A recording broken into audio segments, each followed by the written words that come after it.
In our movie, I wanted Skull Island to be the most hellish, torturous jungle that you could ever possibly imagine, and I wanted something that was larger than life.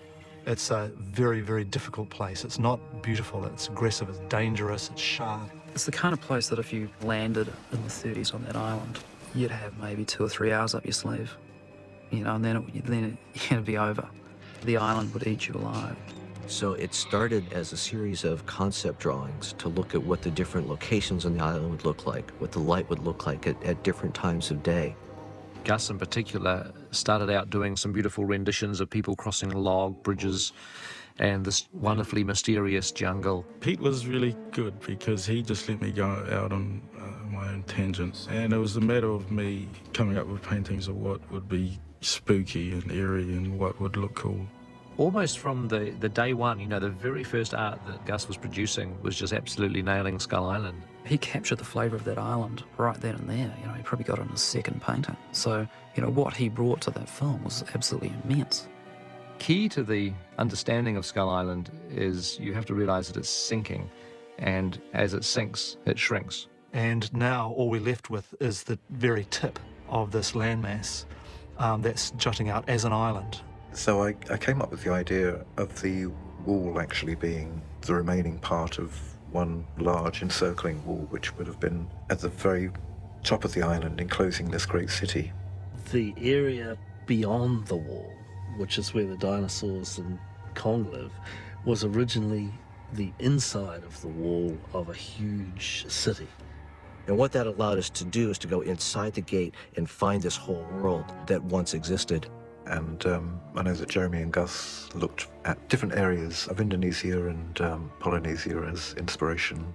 There's this place, Nan Madol, up in Micronesia, and it has this unusual set of ruins that are made from basalt logs. And I had used a section of one of those ruins in one of my paintings, and it really caught Pete's eye. And that became the style for the construction of the wall and any architectural forms. With artists like Jeremy and Gus, and obviously Alan Lee as well, you are constantly getting surprised because you're being shown things that are so much better than what I could ever imagine. And even just looking at the sketches, it was obvious that there's no way that we'd ever find a real jungle. Nothing in reality looks like this. This is so unique. And not going on location means one thing, basically, that everything has to be built. And in the original film, that's exactly what they realised. If they wanted to capture this almost surreal world of Skull Island, it would have to be realised in a studio. What's very memorable about the 1933 Skull Island is the way that they presented the jungle. It's very artificial and stylised, but, you know, it works beautifully well for the movie. One of the jumping off points that Byron Crabb and the other art directors on Kong used was the great 19th century illustrations, engravings of Gustave Doré. They have a tendency to have a very bright or blown out background, and then a sort of more normally lit midground, and then a very dark sort of contrasty foreground.